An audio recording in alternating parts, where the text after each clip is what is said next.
Thank you for inviting our team here today to teach you about Mojave Max and the different ways that you can respect, protect, and enjoy our desert. As a fun little activity, we want to review desert tortoise anatomy with you. The hard upper tortoise shell is called the carapace. The carapace is strong and durable to protect the desert tortoise from predators like ravens or coyotes. Let's investigate the circular structures on the top of the shell. These circles on the shell are called scutes. Scutes are made of keratin, which is the same material our hair and fingernails are made out of. The lower shell or tummy of the tortoise is called the plastron. The plastron helps a desert tortoise navigate the rocky, uneven Mojave Desert terrain. The desert tortoise uses its scales and long nails for digging. The gular horn is the area under the tortoise's neck that extends out of the shell. The gular horn on a male desert tortoise is a different size than the gular horn on a female desert tortoise.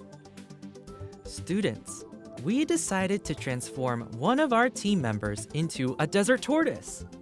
Let's review the parts of the desert tortoise anatomy together. Our model is going to do a 180-degree spin to show us the top of the desert tortoise shell. Students, do you remember what scientific name we use to call the top of the shell?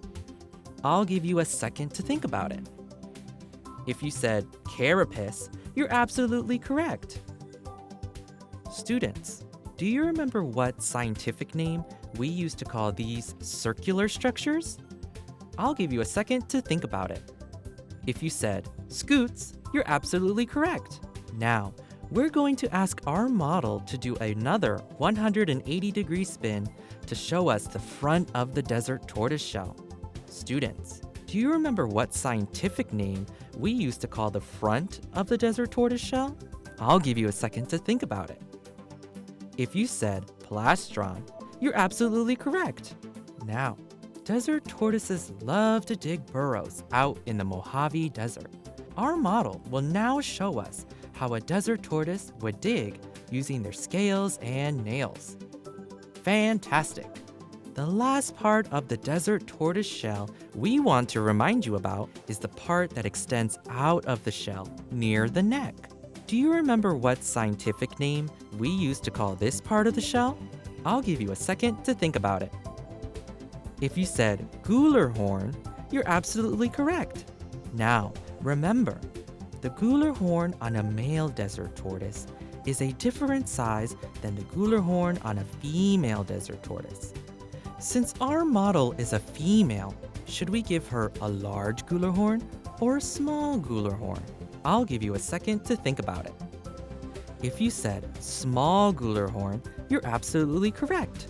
Thank you for letting us review the different parts of the desert tortoise anatomy with you.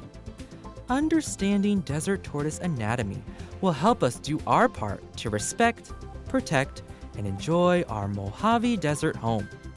How would you like to be a desert tortoise for a day?